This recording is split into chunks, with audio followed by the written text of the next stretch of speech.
McDowell County, West Virginia, in the eastern United States, in 2006 was the 5th poorest county in the United States of America. There are over 3,000 counties in the United States. And I thought I would begin, given the advice of the wonderful students that have organized this conference, with something more personal. I had been drifting away from that direction until they reminded me in the last few days. And I'd like to share with you something I wrote about 10 years ago. I was then the upper school director of Berwick Academy in South Berwick, Maine, a K-12 school, not unlike the International School of Panama and similar in size. And Bill Clapp, who was the math department chair, lacrosse coach, and a wilderness educator, and I went to McDowell County with 9 high school students. Yeah, some of you have probably read The Rocket Boys or seen the movie October Sky. Homer Hickam, he's from McDowell County, went on to work at NASA. It's a really amazing place. Let me share this with you. It's about 3 in the afternoon on the first day of spring break, Saturday, March 11th, 2006. Bill Clapp and I are in the front seats of a 12-passenger van on Route 52, a winding old 2-lane road in the southern part of West Virginia between the towns of Bluefield and Welch. After driving 3 hours from the airport in Raleigh, North Carolina, we are now in the foothills of the Appalachian Mountains. We're now coming into the heart of Appalachia. There are 9 high school students sitting in 3 rows of seats behind us. But you wouldn't know it without turning around to check. We've been listening to music and talking and telling stories and laughing for 200 miles. Now the radio is off and no one says a word. It will be this way for close to 30 uncomfortable minutes. Absolute silence. Everyone is looking out the windows of the van, left side and right side. It's as if we are watching an IMAX documentary on poverty. Small houses, mountains rising up behind them, dot both sides of the road. Some of the homes have extensive fire damage. Some appear to have been flooded out numerous times. Others are simply falling down, dilapidated, crumbling, and unsafe. Yards are filled with old appliances, automobile parts, and trash. And our students sitting behind us are not only coming to grips with how awful all of this is, but they're also beginning to realize that people are living in these houses. Though some of the homes are completely destroyed and deserted, the majority are occupied. We see the little kids, the babies, the teenagers, the moms, the elderly, on the porches, in the yards, walking along the sides of the road. No one in the van has any idea what to say. I've been to Appalachia before. This is what I was expecting. I am happy that we are seeing all this in the light of day. I am proud of our students for the way they are taking all of this in, quietly and uncomfortably. I love them for it, and I am certain that our 5 days in Appalachia together will be good ones. After a week of service there, we came back to continue with what I wrote. I asked our 9 students, Rachel, Charlie, Katie, Hannah, Xander, Megan, Shelby, Meg, and Christian, to write about the trip. I asked for 1 to 2 short paragraphs in response to 5 key questions about a 2-page assignment. Extracurricular, ungraded, not required. Most of the students wrote 4 to 5 pages. 1 wrote 10 pages. They wrote from their hearts about despair, responsibility, love, and community, and from their heads about politics and economics and power and justice. They wrote about how the trip changed them and about wanting to go back. And lastly, at the end of this article, and this was written for the community at Berwick Academy, much like we write here at ISP for our parents and families, arguably, the 2 most pure, most sacred, authentic, beautiful human motivations are curiosity and love. Imagine if high school students were driven to learn solely by their innate sense of curiosity and essentially nothing else. Imagine if all of us in our day-to-day endeavors, family, school, work, were always guided by love and essentially nothing else. Surely it has to be in the pureness and simplicity of these 2 motivations that education is most transformative. I wrote that 10 years ago. For the better part of the last 20 plus years, I have worked in a high school. As a teacher, as a principal, and I consider it a great privilege and honor to be a principal of this school, as a college counselor, as an advisor, as a coach. I've talked to kids, I've talked to parents, I've talked to teachers, I've observed what happens in classrooms, I've guided what happens in classrooms. I've read all the research, I've studied education and organizational leadership and management at University of Washington, at the University of New Hampshire, and at Harvard. I've read everything I can, all the way back to Socrates and Plato, Jean Piaget, John Dewey, Diane Ravitch, Deb Meyer. I have been paying attention. I have been focused on high school and what it is for quite some time. I say that because I desperately hope you will consider what I have to say. And as a disclaimer, I am not selling a book. There is no website I'm sending to you. There is no software program. I am not running for an office of any sort. Back in my home country of the United States, I am neither registered in the Democratic or Republican Party. I'm proudly unaffiliated. I vote every chance that I have. So please consider what I have to say. What I believe is that depth, compassion, and ideation are absolutely core, all three necessary, and arguably the three sufficient to transforming secondary education as we know it. And although I've mostly studied the system in the United States, most of what we do around the world, and I've visited many schools within the US and outside, are following a similar model. These are the keys to transforming it, and it needs to be transformed critically. And I believe, slightly biased as a high school educator, that it's core at a time when young people go from being kids to young adults, that we have to get this right. We absolutely, positively have to. The current model of secondary education, the one that we use at ISP, the one that almost all schools in the United States use and almost all schools throughout the world use, is over 100 years old. It was designed in various places and various times, but in the United States, it was designed for efficiency and for scale at a time when we knew almost nothing about how the brain works or about teaching and learning. That is a fact. What educators and politicians and others will argue about is whether or not it's still a good system. I, sadly enough, believe it's a horrible system. And what I find incredibly inspiring is the tremendous things that happen at this high school and high schools over the world, despite the structure, because of dedicated kids and supportive parents and phenomenal teachers that are accomplishing great things despite the way we have this structured. Some of you have heard this before, that the model needs to change, that the model is old. A lot of speakers, a lot that is written glosses right over what we mean by that.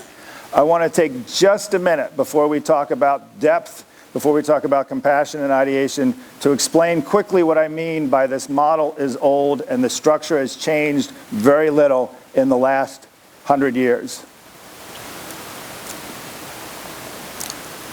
Quickly, and this is an hour or two in and of itself, but I just want you thinking about this if you aren't already, please. Curriculum is currently organized by disciplines. Duh. It shouldn't be. That's a convenient way to organize knowledge. It has nothing to do with learning. Curriculum should be organized around questions and problems, interdisciplinary, like the real world. The second critical flaw with curriculum is we are trying to do ridiculously too much in high school. Some of you heard it said before that law school is not about learning the law, it's about learning to think like a lawyer, because you can't learn all the law in 3 years. I would argue that in high school, probably by a factor of 2, we are trying to do too much in history, in world history, in Panamanian history, in biology, in chemistry, in the books we read. We could cut it all in half to get at depth. Secondly, instruction.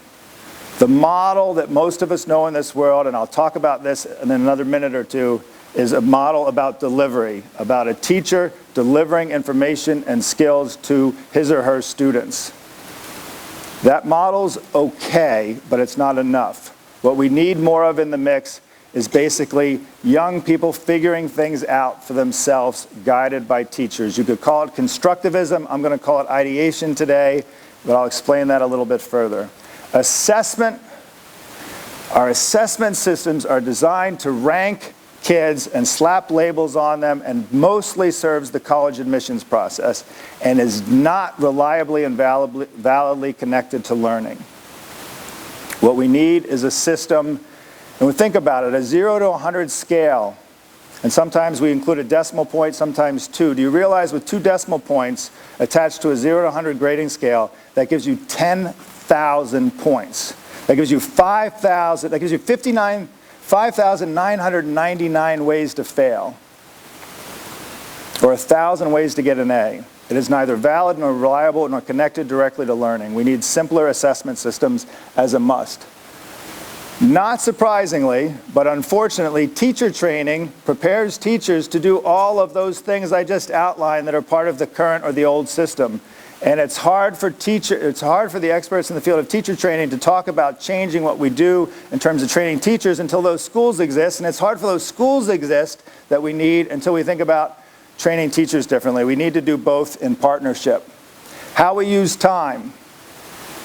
In schools today, 90% of schools, high schools around the planet, time is inflexible and it's a constant. And if time is inflexible and a constant, for example, 4 years to graduate from high school, the variable becomes learning. If we are serious that a high school diploma means something and that students can demonstrate a certain set of skills that are core, it is ludicrous to think, we have 340 students here at ISP, they're all going to get there in exactly 4 years? That it takes a semester, that it takes a school year, that earning what we need to do, we need to think much more flexibly about time. High school was designed physically, oftentimes on the outskirts of town, the way the schedule operates, to be somewhat of an isolated, you do what you do here in high school and very little connection to the real world. We've been working really hard for years at trying to better connect what happens in schools with what happens in the real world and to bring the real world into the school in many different ways. But we need a system and a structure that supports and cultivates it rather than a system and a structure that makes it difficult. And lastly, many of you have probably heard this said before, that in schools today, we are preparing young people for jobs that don't yet exist. Research on the brain these days, week to week, phenomenal about how teaching and learning works. The study of learning differences and learning disabilities. The economic needs, what's happening with colleges. If there was ever an organization on this planet that needed to be responsive and flexible and entrepreneurial, it's a high school. If you go around and poll 500 people over the next month or so and ask them to name entrepreneurial, flexible, responsible organizations, high school is not going to be on the list. Bureaucratic, slow, unresponsive is how it's always been, and that needs to change desperately. That's a very quick overview of kind of what we're talking about here, but I would suggest, what I believe, is that by tackling these next 3 ideas, and if we focus on depth, and if we focus on compassion, and we focus on ideation, we can change, we can drive, we can force change, we can make change. All of this can look a lot different. Ideation is a basic idea. It's about having ideas, pursuing them, developing them, seeing them through to actualization, looking at a problem, looking at a need, looking at a question, tackling it, inventing something, composing something, creating something. It might be private enterprise, it might be for an NGO or address a social issue. It's about figuring things out. It's always integrated and interdisciplinary, at least almost always integrated and interdisciplinary. It is, in my opinion, the most critical shift that needs to happen in schools, that the design and the structure is more supportive of this. And there is a lot of energy around it. But there's been a lot of energy around a lot of good things in high school for years, and not all of them are happening. This one is key. 2 critical pieces here to making this happen. One I alluded to a minute ago, the instructional shift. Instruction in high school is about teachers teaching, right? What else could it be? It's a delivery model. It's an efficient model. I'll give you an example. There's a wonderful book by Eleanor Duckworth called The Having of Wonderful Ideas. was written probably about 40 years ago. The tides. Here in Panama City, the tides are pretty significant because of the lack of slope coming into the coastline. One way to teach young people how the tides work, which is the prevailing normal way to do it, is high quality, direct instruction delivery. I'll probably begin this lesson with an explanation of how the tides work. The moon, the sun, gravity, force on the ocean, the force on the water, and the rotation of the earth. And then we'll work on it. We'll look at some videos. We'll have some group discussion. I'll have some manipulatives of the earth, of the moon, of the sun, how they come together. We'll talk. We'll answer questions. I'll have students come up and kind of present key concepts. It's what a lot of us would think of as exactly what a powerful lesson should be. And it's an okay way to teach. Sometimes it's an essential way to teach. And that's overwhelmingly what we do in high school, and we strive to do well.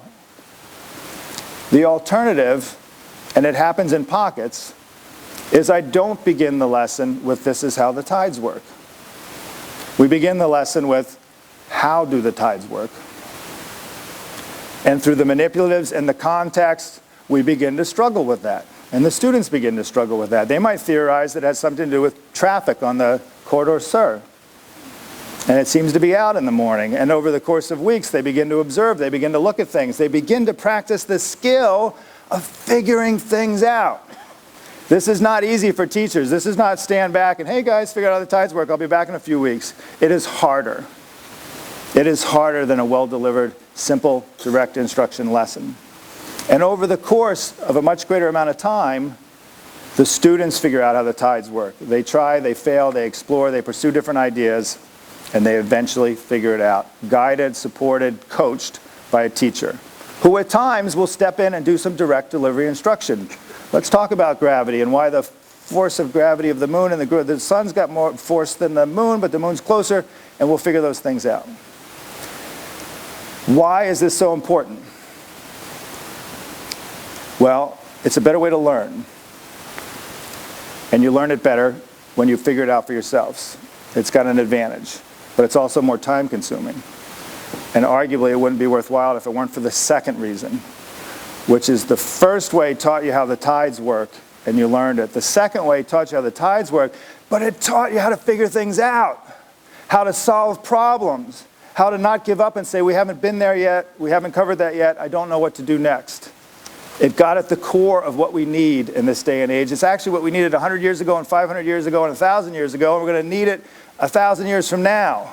This is not novel. This is not 21st century. This is not something special happened 15 years ago and we're in a new century, so we need... This is always what made the most sense. It's just that our lousy model was tolerable and more sufficient in a different time. It's no longer tolerable or sufficient.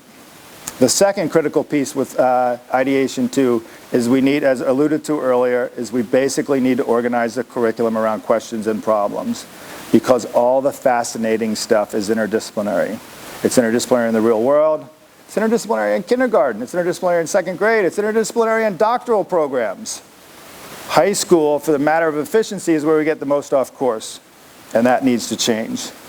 One of the other big results in a school that's focused on ideation and invention is it changes the entire culture of the school, the whole feel of the place. What the average high school student on this planet feels on occasion, they will feel regularly, absolutely regularly. This is a huge priority.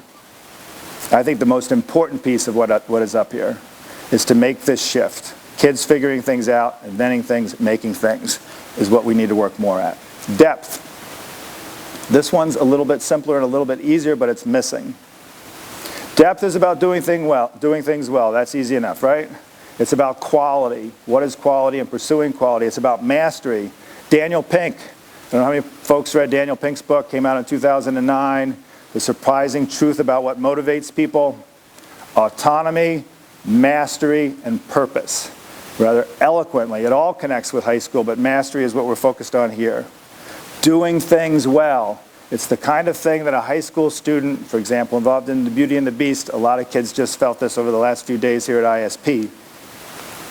But it needs to be a regular part of what we do. Not getting things done, but doing them with quality and mastery is the key. Today, in high schools, students study 7 or 8 or sometimes 9 subjects at a time. They may be involved in 2 or 3 extracurriculars at a time, possibly things outside of school as well. Homework is typically 20 minutes of this, 30 minutes of that, get it done, get it done, get it done, go to bed at 1:15, be happy that it's finished. IB courses that have wonderful assessment tools also require teachers, for example in biology, to cover a whole lot of content just to make sure we get to that assessment tool. We're doing a lot at a high speed, and we're taking a lot of courses at the same time. We keep pushing mathematics down further and further and further. Quicker, get it done sooner. I'm worried at the expense of kids understanding the basic math and the fractions and the computation skills and the algebra that most of us need in life. Many of us need and want to go further, but we shouldn't be pushing everybody in that direction at a pace that takes away depth and quality and mastery. What high school should be is studying 3 or 4 or 5 things at a time. Homework should be 1 or 2 things.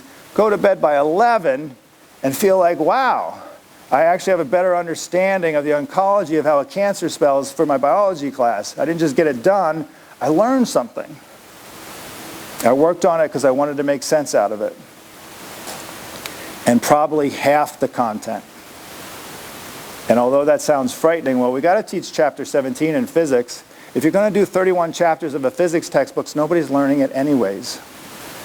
They're going to pass the test, and a year later, most of it's forgotten. So get down to what's core and focus on that. Compassion. This is a work in progress for me. Maybe a year from now it'll be love instead of compassion.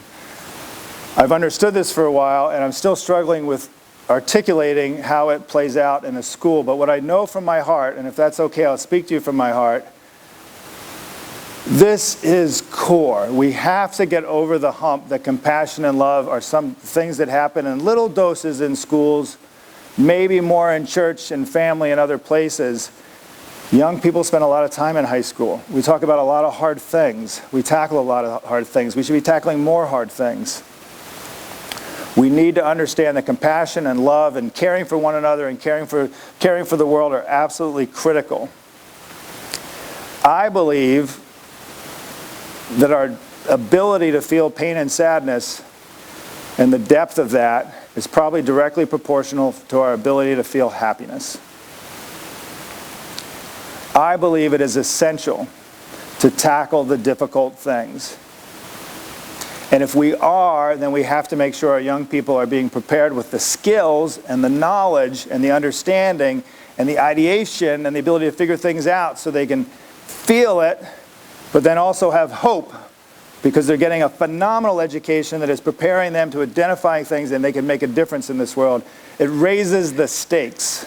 It's easier to stay away from this stuff and not feel obligated to then give the skills that give the kids the hope to do things differently as we move forward. Structurally, it's just about leaders and teachers being good role models and tackling what is difficult and having an openness to being talking about what is difficult. But more to the point, I believe, because I have tremendous faith in human nature, that it's really a matter of reducing distances and creating time. I believe that if we better connect young people to what is hard in this world, not just through literature, but through distance learning and other technologies, and by spending more time outside of the school and apprenticeships and internships, by having more people in the school, by spending more than 7 minutes at a flag assembly 2 days after the terrorist attacks in Paris and 3 days after the terrorist attacks in Beirut and a week before the terrorist attacks in Africa, that young people will better connect and better understand. And although I've really come to appreciate the power of social media, you can't put red, white, and blue French colors over your Facebook page photo, tweet a few things, share a few things, and be done with it. It's a good start,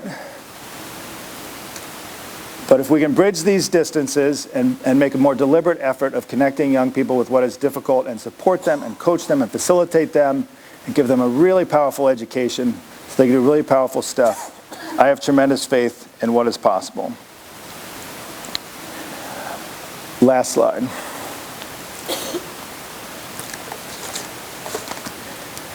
I am worried that if we don't get at this issue of a model of secondary education that is beyond outdated, Bill Gates several years ago called it obsolete. He was wrong, because that implies that it one time made sense.